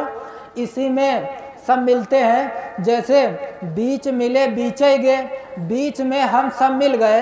अरे भाई 30 साल पीछे चले जाओ, हमारा शरीर ही नहीं था, बीच में हम सब लोग मिल गए, सब रिश्ते नातेदार मिल गए, सब बेटा बहू मिल गए और बीच में ही छूट जाएंगे। तो किसके लिए रोना है? रोना है तो अपनी जीवात्मा के लिए रो जो जन्म जन्मांतर से फंसी पड़ी है। अरे जब से हम आए तब से इसी में भरम रहे, 84 लाख योनि में गए, घोड़ा गधा सुगर बिल्ली कुत्ता में बनते रहे और पेड़ पौधे में बनते रहे। नरक गए 84 गए, न जाने कितने बार नरक गए, न जाने कितने बार घोड़ा कुत्ता जिन्हें कीड़े मकोड़े बन गए। और आज हमको मनुष्य शरीर बहुत बड़े सौभाग्य से मिला है, तो हम इसको उपयोग में ले लें, उस भजन कर लें, अपनी जीवात्मा को जगा लें, ताकि हमको दोबारा इस संसार में ना आना पड़े। हम लोगों को यही अपनी जीवात्मा के लिए रोना है। हमारे गुरु महाराज बताया करते थे, अगर तुमको रोना है तो अपनी जीवात्मा के लिए रोया करो, उस परमात्मा के लिए रोया करो। भाई हम लोग किताबों में पढ़ते हैं, गांव में सब जगह कहते हैं राम भगवान हैं, कृष्ण भगवान हैं। अरे भाई ये कहाँ रहते हैं, कैसे रहते हैं, इनके जानने में हमको कोशिश करना चाहिए और हमको महात्माओं के पास जाना चाहिए। भाई इनसे क्या आप मिला सकते हैं और ये कहाँ रहते हैं, कैसे मिलेंगे, ये महात्मा सब कुछ बताते हैं। साधना के द्वारा सब मिलते हैं। जब वो सत्संगी बैठ गए तब बल्ला साहब उनको समझाने लगे, भाई आपके ऊपर भी मौज होने वाली है। तो वो घबरा गए, कहे हमको नहीं ऐसी मौज चाहिए है, हम ऐसे ठीक हैं। तो कहे कैसी मौज होने वाली? कहे ये सामने पीपल का पेड़ देख रहे, यहाँ आपके 8 दिन के बाद यहीं पर आपकी फांसी लगने वाली है। तो वो सोचे आपको पहले से पता, वो साधक थे, अपनी जीवात्मा को जगा लिए थे, वो आते जाते थे, उनको भूत भविष्य सब दिखता था। आप अगर साधना करेंगे, जिनको गुरु महाराज ने नाम दान दिया या पूज्य महाराज जी ने नाम दान दिया है, वो साधना अगर मेहनत से करेंगे, आपको भी सब पता रहेगा लाखों वर्ष पीछे क्या हुआ और लाखों वर्ष आगे क्या होने वाला है। और जो वो साधना करते थे तो उन्होंने कहा 8 दिन के बाद इस पेड़ में आपकी फांसी लगने वाली है। तो उन्होंने कहा हमको ऐसी मौज नहीं चाहिए और वो अपना झोला उठाए और भाग लिए। उन्होंने कहा हम इस पेड़ के पास जब रहेंगे ही नहीं तो हमारी फांसी होगी कैसे। देखिए प्रेमी भाई बहनों, कर्म फांस छूटे नहीं, केतिक करो उपाय। कर्म आपको छोड़ने वाला नहीं है। आपकी अगर एक्सीडेंट से मौत होने वाली है तो आप लाख उपाय कर लीजिए तो आपकी एक्सीडेंट से ही मौत होगी है। जो कर्म है वो हमको नहीं छोड़ते हैं, कर्म हमारे पीछे लगा है और अंतिम समय तक लगा रहेगा। गुरु महाराज ने कहा कर्मों की तलवार तुम्हारे गर्दन में लटक रही है, यहाँ कोई राम कृष्ण नहीं आएंगे तुमको मारने के लिए, अपने अपने कर्मों से सब मारे जाओगे। जो अच्छे करोगे अच्छा मिलेगा और बुरा करोगे तो बुरा मिलेगा। हर सत्संगी, हर मनुष्य जितने भी इसके मनुष्य शरीर में है, सबके गर्दन में कर्मों की तलवार लटक रही है और ये मनुष्य शरीर में ही कर्म होता है। और जो 84 लाख योनि जैसे इनको भोग योनि है, उनमें कोई कर्म नहीं बनता है, वो सिर्फ भोग योनि है और ये कर्म योनि है। इससे जैसा आपका कर्म है वैसा ही आपको सजा मिलेगी, बस आप घटा बढ़ा सकते हैं महात्माओं की दया से। देखिए प्रेमी भाई बहनों, एक महात्मा जी थे, कहानी सुना रहे थे। जैसे कहे भाई ये तुम कहते हो जो होता है वही मिलता है, तो हमको सत्संग में जाने से क्या फ़ायदा। मान लो जैसे गुरु महाराज के यहाँ आते जाते हैं और आपके यहाँ जो कर्म भी नहीं कटेगा। तो एक सत्संगी सवाल किए गुरु महाराज से, कहे भाई जब वहाँ कर्म कटेगा ही नहीं और कर्म फांस छूटे नहीं, केतिक करो पाए, तो हमको फ़ायदा क्या हुआ। तो महात्मा जी बोले आप एक ईंटा उठाओ मेरे सर पे मार दो। और तो उन्होंने कहा हुजूर ये तो गलत है, आपका सर फूट जाएगा। तो उन्होंने कहा एक ईंटे की बराबर उतने ही वजन की रुई का ईंटा बना लो और वो मार दो, कहे तब नहीं सर फूटेगा। तो ऐसे ही महात्मा होते हैं, जो हमारे कर्म होते हैं वो सनय सनय से काट देते हैं। जो हमारे कर्म बड़े हैं उनको हल्का कर देते हैं और हल्का करके हमको भगवा देते हैं। देखिए प्रेमी भाई बहनों, जो अच्छे कर्म करते हैं, जो भक्ति करते हैं, उन्हीं को ज़्यादा तकलीफ मिलती है। क्यों तकलीफ मिलती है? गुरु महाराज हमारे कहानी सुनाया करते थे, हमारे 2 कंधे हैं, इन दोनों कंधों पर एक पाप पुण्य के घड़े रखे हैं, एक पर पाप का रखा है, एक पर पुण्य का रखा है, उसमें नीचे से पाइप लगा है, दोनों घड़े एक दूसरे से ज्वाइंट हैं। अगर हम अच्छा कर्म करेंगे तो वो पुण्य के घड़े में जाएगा और ऊपर से जब दबेगा इधर से पाप बाहर निकलेगा। तो अच्छा करेंगे तो हम लोगों को बुरा भी मिलता है तो हम लोग घबराने लगते हैं। देखिए भाई, हम कोई गलत भी नहीं करते फिर भी ये परेशानी। तो गुरु महाराज बताया करते थे, जब वो पाप निकलता है, ऐसे ही जब अच्छा कर्म करते करते ये पाइप द्वारा इधर का भी घड़ा पुण्य से भर जाएगा, तब तुम्हारा काम बन जाएगा, तब तुम सच्चे परमात्मा के अधिकारी बन जाओगे। और जो पाप करता है, आप अधिकतर देखे होंगे, आप 80% लोगों को देखे होंगे, जो पाप करते हैं उनको ज़्यादा तकलीफ नहीं मिलती है। तो गुरु महाराज हमारे बताया करते थे, जब वो पाप करते हैं, पाप के घड़े में ऐसे दबता है तो इधर से पुण्य निकलता है, तो उनको पुण्य का फल मिलता है। तो जब पाप इधर पाइप से इधर का पुण्य का घड़ा भी पाप से भर जाता है, तब उनका खात्मा हो जाता है। ये हमारे गुरु महाराज बताया करते थे। तो इसीलिए हम लोगों को हार नहीं मानना है। अरे मीराबाई थी, उनकी क्या गलती थी? ये भजन ही तो करती थी, उनको जहर का प्याला दे दिया गया, सांप भिजवा दिया गया, लेकिन उनके गुरु ने रक्षा की, उनके गुरु ने रक्षा की। जब हम लोग गुरु महाराज पर आधारित हो जाएंगे, उनकी मौज पर चलना सीख जाएंगे, तब वो गुरु दया कर देंगे और हम पर आप तब पर दया हो जाएगी। और वो मालिक जब दया कर देंगे, हर पल हर क्षण हमारी रक्षा करेंगे। देखिए प्रेमी भाई बहनों, जब वो अपना झोला लेके उठा के भाग लिए, ऐसे पैदल भागते भागते उनको 4 दिन हो गया, बहुत दूर तक भाग गए। तो वो थक गए थे, एक पेड़ के नीचे उन्होंने विश्राम किया और सो गए। और सुबह जब उठे तो उन्होंने सोचा अब तो हम बहुत दूर आ गए, अब वहाँ नहीं जाएंगे, अब हमारी फांसी नहीं लगेगी। तो दिशा भ्रम हो गया। हम लोग भी कहीं कहीं जाते हैं तो हम लोगों को पूर्व पश्चिम उत्तर दक्षिण इधर उधर दिखने लगता है, तो उनको दिशा भ्रम हो गया। वो जिधर से आए उधर ही भागने लगे और आगे का रास्ता छूट गया। फिर 4 दिन तक भागे तो उसी पेड़ के नीचे पहुंच गए और लेट के सो गए। कहे अब तो हम बहुत दूर आ गए, अब हमारी फांसी नहीं हो गई। उसी पेड़ के नीचे चोर आए, माल जेवर लेकर के अपना बांट रहे थे। तो उन्होंने सब चोरों ने बांट लिया जब, तो एक हार बचा था, तो वो बांट में नहीं आ रहा था, किसको हार दिया जाए। तो किसी ने बोल दिया ये जो सो रहे हैं इनके गले में हार डाल दो। तो उनके गले में जब हार डाल दिया गया, तो सुबह जब राजा के यहाँ खबर हुई भाई चोरी हो गई, तब ढूंढते ढूंढते आए, यही पकड़े गए। तो इन्होंने कहा भाई ये साधु होके चोरी करता है। तो उनको पूरे गांव ने जूता चप्पल लाठी डंडा जैसे मार पाया सबने मारा और राजा ने हुक्म दे दिया इसी पेड़ में फांसी लगा दिया जाए। तो अंतिम इच्छा उनकी पूछी गई, भाई तुम्हारी अंतिम इच्छा क्या है? तो उन्होंने कहा, उनको याद आ गए भल्ला साहब की बात, ये तो बात सत्य हो गई, यही गाँव है, यही पेड़ है, भल्ला साहब ने कहा था। तो उन्होंने कहा हमको भल्ला साहब के दर्शन चाहिए। तो उनको बुलवाया गया। तो उन्होंने कहा एक बार बचा लीजिए, एक बार माफ़ कर दीजिए हमको और इस फांसी से बचा लीजिए। तो भल्ला साहब बोले जब मौत ही आ गई तो मौज क्या करेगी, जब तुमने पहले बात को माना ही नहीं है। फिर भी मैं गुरु से प्रार्थना करता हूँ, तुम भी करो। जब गुरु से प्रार्थना करी, देखिए महात्मा जो होते हैं कर्म पर रेख की मेख मार देते हैं। जो हम लोगों को जो जिस कर्म में फंसे हैं उसको भी बदल देते हैं। ये महात्मा ही सिर्फ कर सकते हैं और दुनिया में कोई माई का लाल कर नहीं सकता है। ये जो संत सतगुरु होते हैं, जो जन्म मरण की पीड़ा से छुटाते हैं, वही ये कर सकते हैं सिर्फ। तो उन्होंने अर्जी लगाई तो गुरु की दया हो गई, उसमें गुरु की दया हो गई। जिन चोरों ने चोरी करी थी वो चोर आ गए।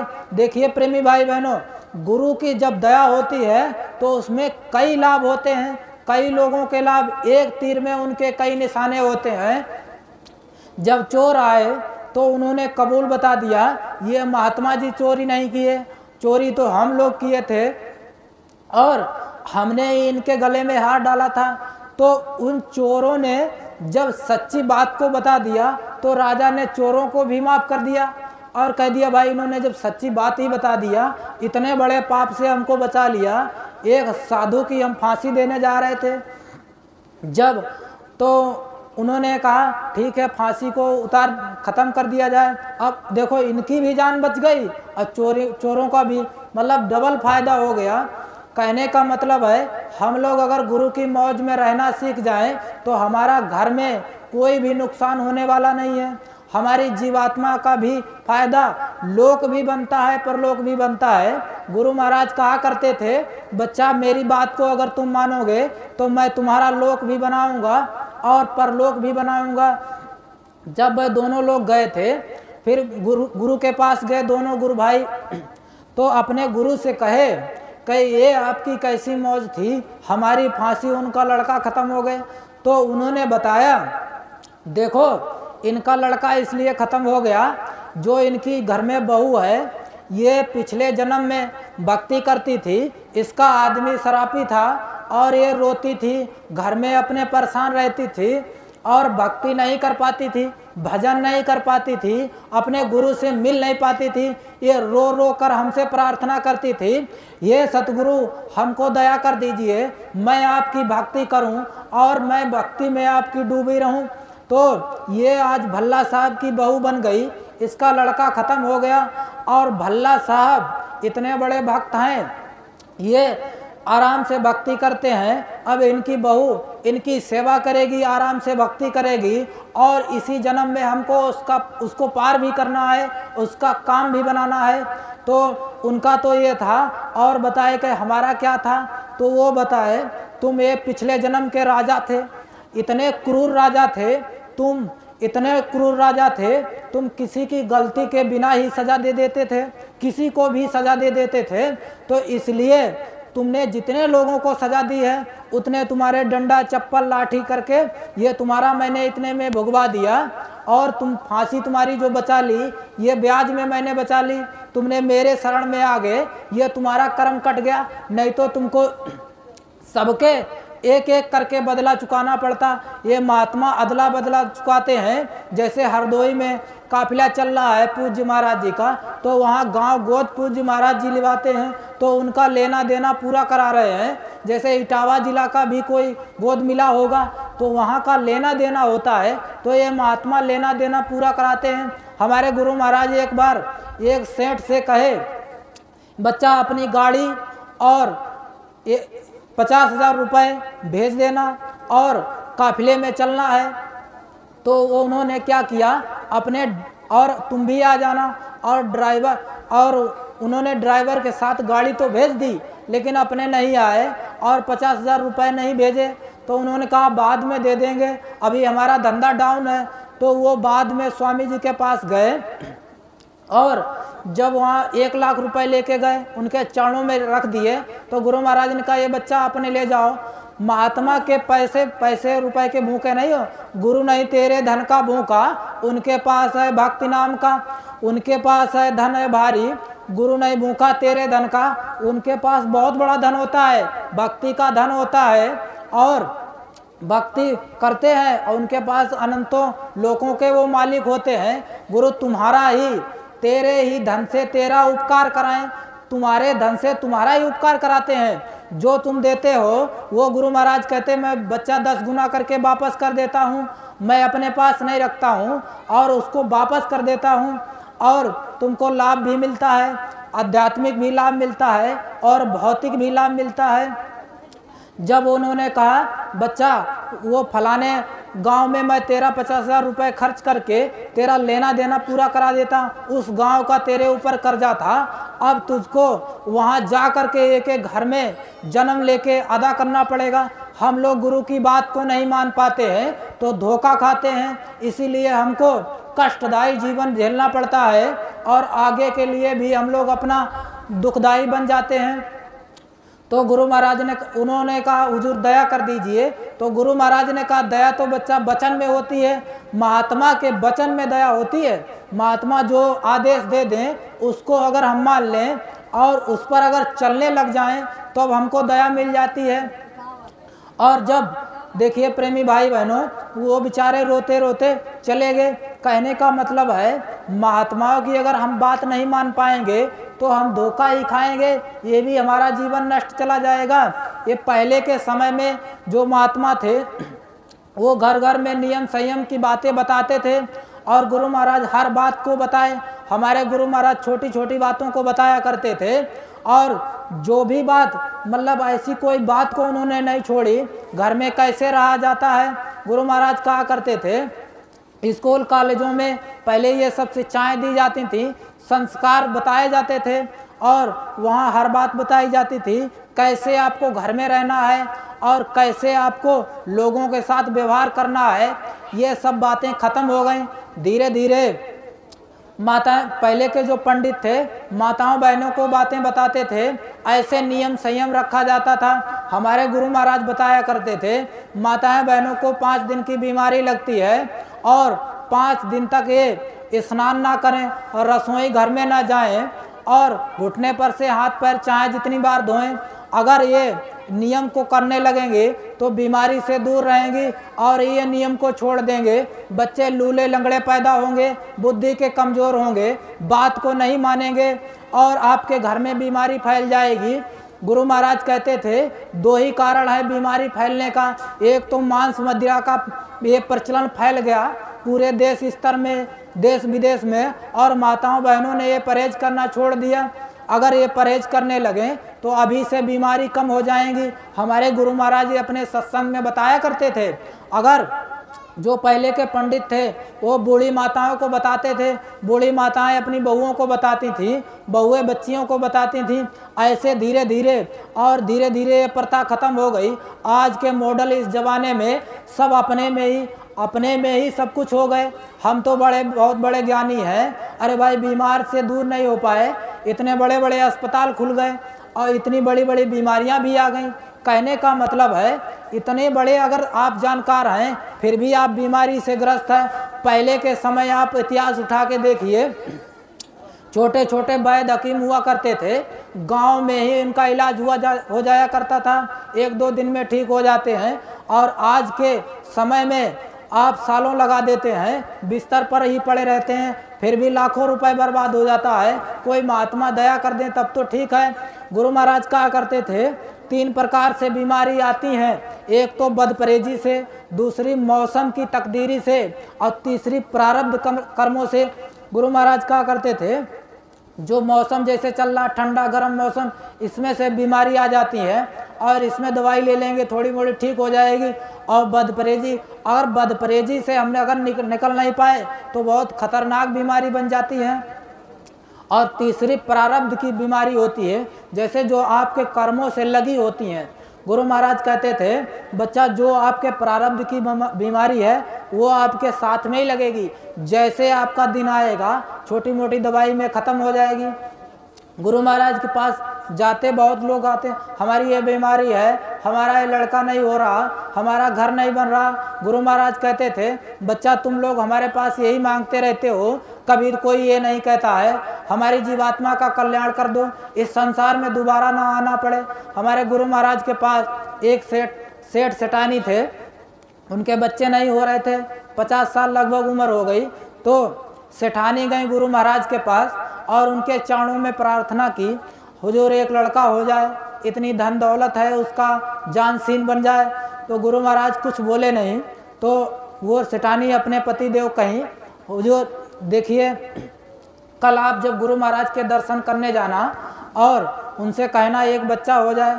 तो वो सुबह जब लाइन में लगे थे, गुरु महाराज जब दर्शन देते थे लाइन लगा के, तो गुरु महाराज है तो वो सेठ जब आए, सेठ बोलने वाले थे, उसके पहले गुरु महाराज बोल दिए, बच्चा तुम भी मांगने चले आए हो बच्चे को और अपनी सेठानी को नहीं समझाते हो।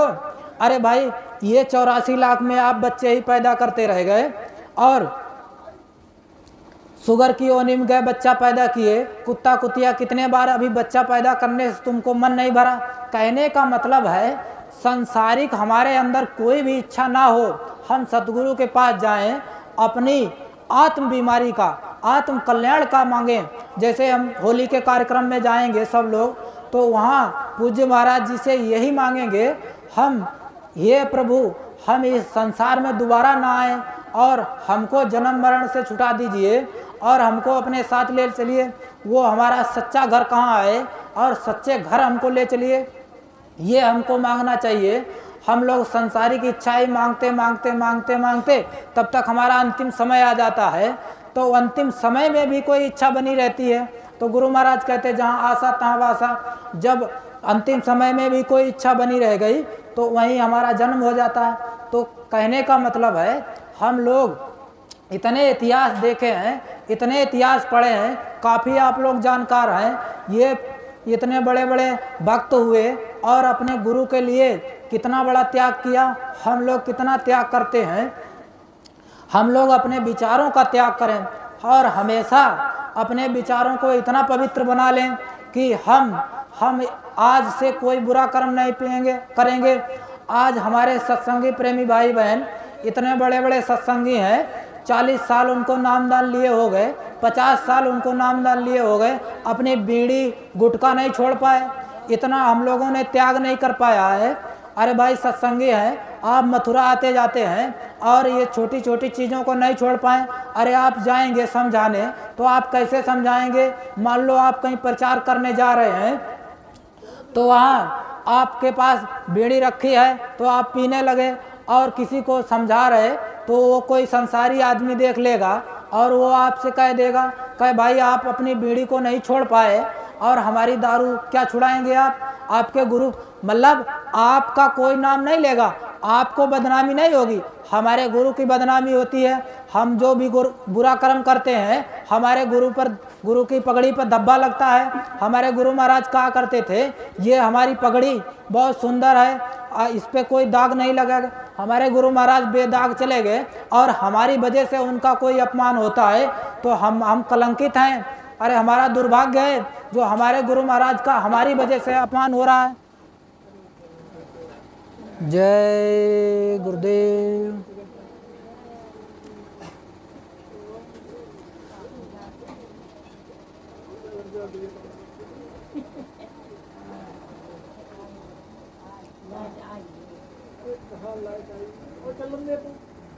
तो मनोज भैया वो अध्यक्ष जी आ गए हैं, बोलें का? जय गुरुदेव, जय गुरुदेव। नाम किसका? प्रभु का पावन पवित्र नाम। जय गुरुदेव। देखिए प्रेमी भाई बहनों, हम लोग सत्संगी लोग ये एक बात को हमेशा ध्यान रखें, जो भी हम लोगों के अंदर छोटी छोटी कमी रह गई हैं इनको सुधारने की कोशिश करें। हम लोग प्रचार प्रसार गुरु महाराज का बराबर करते रहें और जो हमारे अंदर, जैसे हम लोग वर्ड बोलते हैं, अपने मुंह से शब्द निकालते हैं, छोटी छोटी बातों पर ध्यान देंगे तो हमारे जो वाणी पर संयम जब हो जाएगा तो जो लोगों को समझाएंगे, कहने का मतलब जब हमारे अंदर पवित्रता होगी, जब हम किसी को बताएंगे तो हमारे ऊपर उंगली नहीं उठाएगा, हमारे गुरु के ऊपर उंगली नहीं उठाएगा। हमारे अंदर अगर छोटी सी कमी निकल आई तो वो संसारी आदमी हमारे गुरु पर कहेंगे देखिए भाई वो जय गुरुदेव वाले आए थे, हमको समझा रहे थे और अपने आप बीड़ी पे रहे थे, कोई तम्बाकू खा रहा था। बताइए, कहने का मतलब है हमारे गुरु महाराज सत्संग में सुनाया करते थे, हम भी सत्संग में सुने हैं। गुरु महाराज अपने सत्संग में कहे हैं बच्चा देखिए, बीड़ी, पुड़िया, सिगरेट ये तुम लोग जो खाते पीते हो, इनको धीरे धीरे कर कर छोड़ देना। मैं तो इसको खाया पिया नहीं, मुझे तो इसका स्वाद भी नहीं मालूम है। और जो बच्चे नहीं खाते पीते हैं वो इसको कभी हाथ ना लगाएं, और कोई भी ऐसा नशा ना करें जिससे बुद्धि पागल हो जाए, माँ बहनों की नज़र ख़त्म हो जाए, माँ बहनों की पहचान ख़त्म हो जाए। हम लोगों को अपनी वाणी पर संयम रखना होगा और गुरु की बात को हमेशा मानना होगा। पूज्य महाराज जी का आदेश है 1-1 रुपए गुल्लक सेवा नित्य डालें। और दूसरा आदेश है 1-1 गांव गोद लेकर के और गांव-गांव में प्रचार करें। सब पुण्य से है भारी, एक गांव गोद लेना सब पुण्य से भारी है, एक गांव गोद लेना हमारे पूज्य महाराज जी का आदेश है। और सब सत्संगी लोग अपने अपने यहाँ सब लोग गांव गोद लेंगे और गांव में जा कर के अपना चाहे महीने में संडे के दिन निकाल लीजिए, चाहे 1-2 दिन। और वैसे पूज्य महाराज जी का आदेश है 1 घंटे रोज़ समय दें, आधा घंटे एक घर में, आधा घंटे दूसरे घर में। और ऐसे अगर लोगों को समझाएंगे, अगर आपको गुरु महाराज की कोई बात नहीं ज़्यादा जानकारी है तो दूरदर्शी पत्रिका मथुरा से प्रकाशित है, उसको आप ले लीजिए, उसको पढ़कर सुना दीजिए।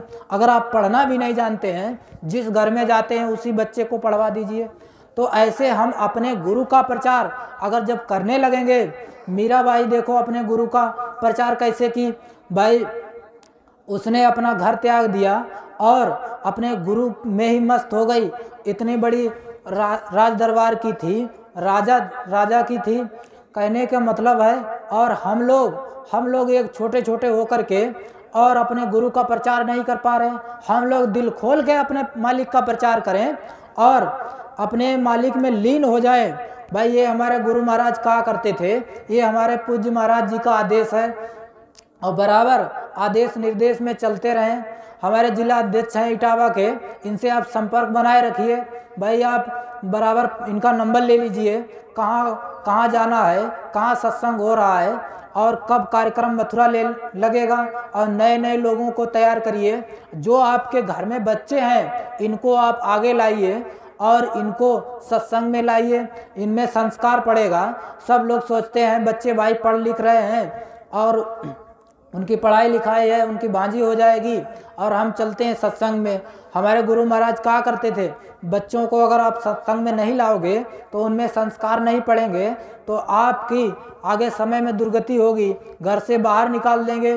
कहने का मतलब जब संस्कारी बच्चा हो जाएगा और मथुरा आने जाने लगेगा, जब आपके अंग शिथिल हो जाएंगे, आप जाने आने योग्य नहीं बचेंगे, वही बच्चे आपको उठा के मथुरा ले जाएंगे और गुरु महाराज के दर्शन करवा के ले आएंगे। कहने का मतलब है हम अगर अपने बच्चों पर ध्यान नहीं देंगे, ये न्यू जनरेशन न्यू पीढ़ी पर ध्यान नहीं देंगे तो हमारे लिए धोखा है। और हम अपने भाई बहनों से भी प्रार्थना करेंगे जो नए उम्र के हैं, आप लोग अपने नियम संयम को बनाए रखें और अपने चरित्र को साफ रखें और अपने ऊपर बराबर निगरानी करें।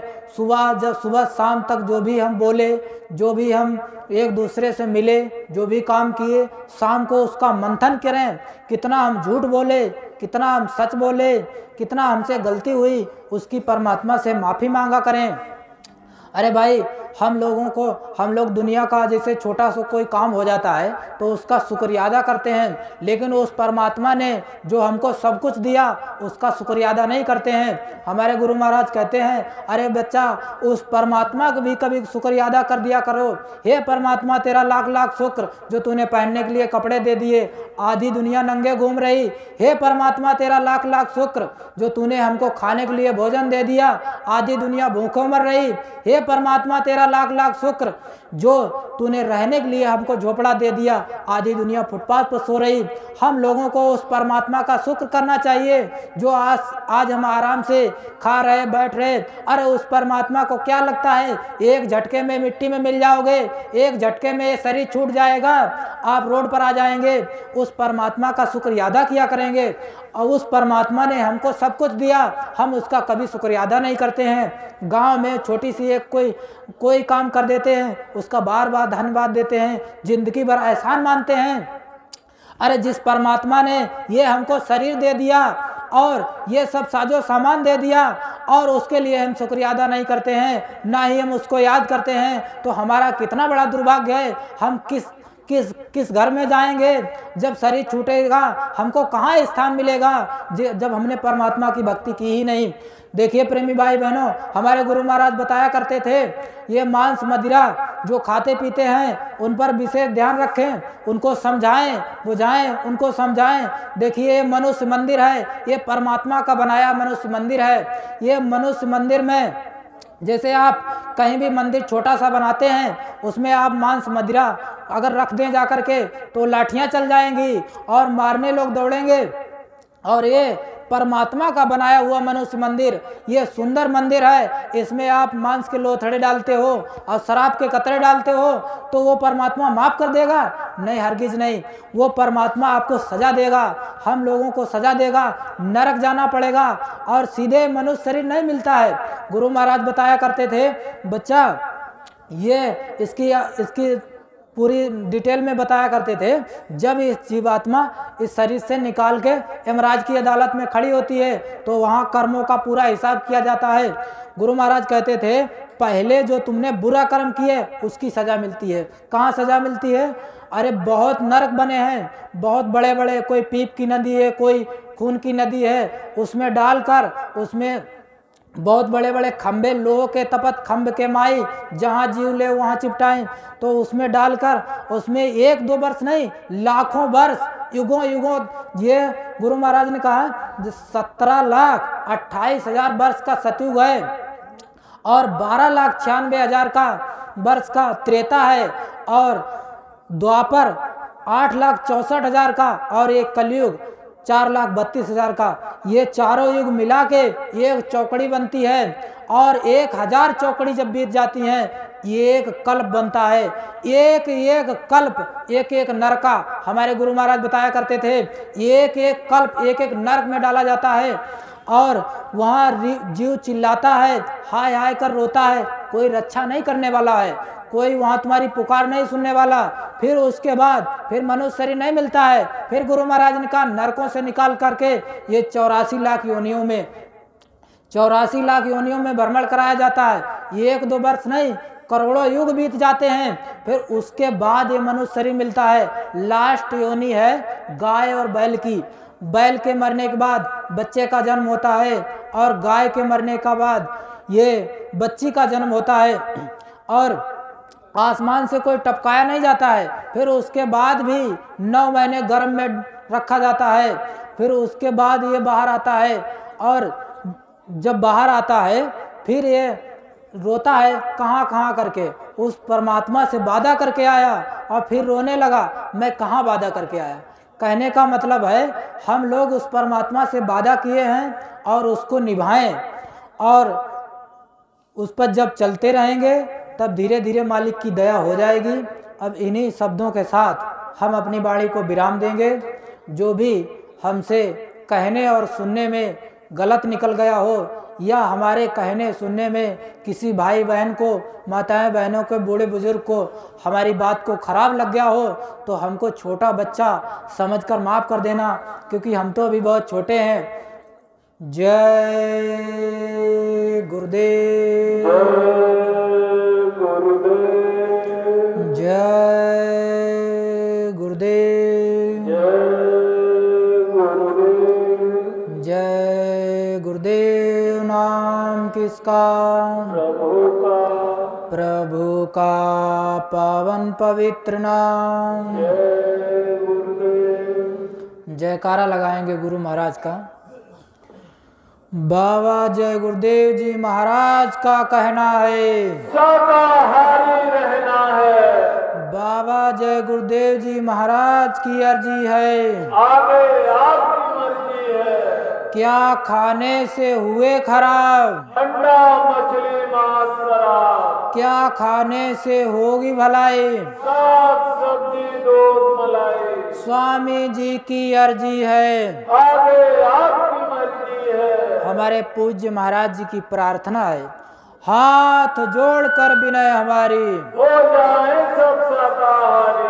जय गुरुदेव। आप सभी लोग डेट को याद रखेंगे, 13, 14, 15 मार्च होली के कार्यक्रम की, उसमें सब लोग जरूर पधारेंगे और आगे हमारे भैया जी बताएंगे। जय गुरुदेव।